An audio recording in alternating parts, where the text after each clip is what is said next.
En fait, en sortant de la douche, des fois, je me disais, en haut des escaliers, je me disais, je vais le dire. Et quand je suis arrivée devant les parents, j'arrivais pas à y dire. Tu te souviens quand tu l'as écrit ce mot, t'étais comment? T'étais dans quel état? C'était Un peu stressée. Mais après, c'était un soulagement. Le mot de Lily a tout de suite été transmis au psychologue de l'association Les Papillons et un signalement a été fait au procureur de la République. 5 jours plus tard, le grand-père incestueux était arrêté. C'est un sujet qui est plus grave, mais qui est évidemment très important, qui est au centre de nos vies. C'est combattre la maltraitance des enfants. Bon, alors il y a beaucoup d'associations qui font des tas de choses. Il faut aller vers eux. C'est très spécifique. Moi, j'ai retenu une idée qui est très intéressante que je connais depuis un petit moment, qui est un système de boîte aux lettres. C'est une boîte aux lettres à qui l'on peut tout dire, tout confier. Elle est installée dans la cour de récré. Qui est dédié aux enfants ou même à des adultes qui ont vécu des choses dans leur enfance qui ont été très perturbantes.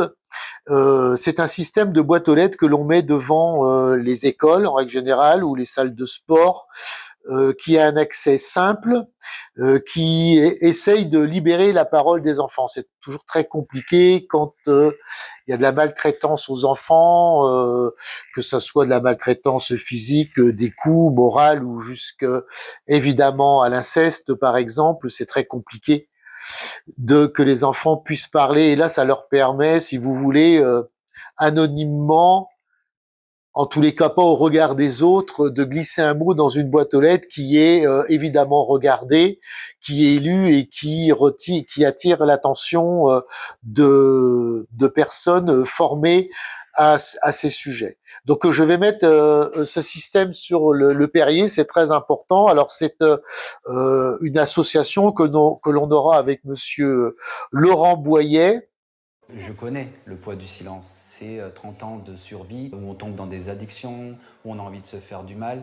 Et je me suis toujours promis que je ferais en sorte que les enfants d'aujourd'hui ne vivent pas, ne traversent pas les mêmes déserts que moi. C'est lui qui a créé cette association. C'est un ancien capitaine de police. Il a été victime lui aussi de certaines maltraitances et il est fondateur de cette association qui s'appelle les Papillons. C'est une très belle association. Je ferai en sorte, c'est pas je ferai en sorte, c'est qu'il y aura un des adjoints qui sera formé par cette association pour évidemment recueillir les premiers éléments et en faire part aux personnes encore plus formés pour ce genre d'événement ou de situation plutôt. Car les enfants, évidemment, c'est la priorité aussi absolue dans nos villes et dans nos villages. Au-delà de l'éducation, du civisme, il y a effectivement le bien-être chez soi, d'être aidé, aimé par ses parents et ses grands-parents et en avoir le respect. Parce que vous savez très bien que ce genre de maltraitance ou de dérapage bloque toute sa vie ou perturbe toute sa vie un enfant jusqu'à l'âge adulte et bien au-delà. Donc voilà, c'est un sujet pour moi très très important et que je vais mettre en place aussi sur la commune du Perrier. Merci.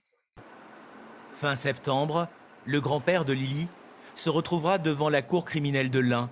Ce sera la première fois qu'un homme est dans le box des accusés grâce à un papillon.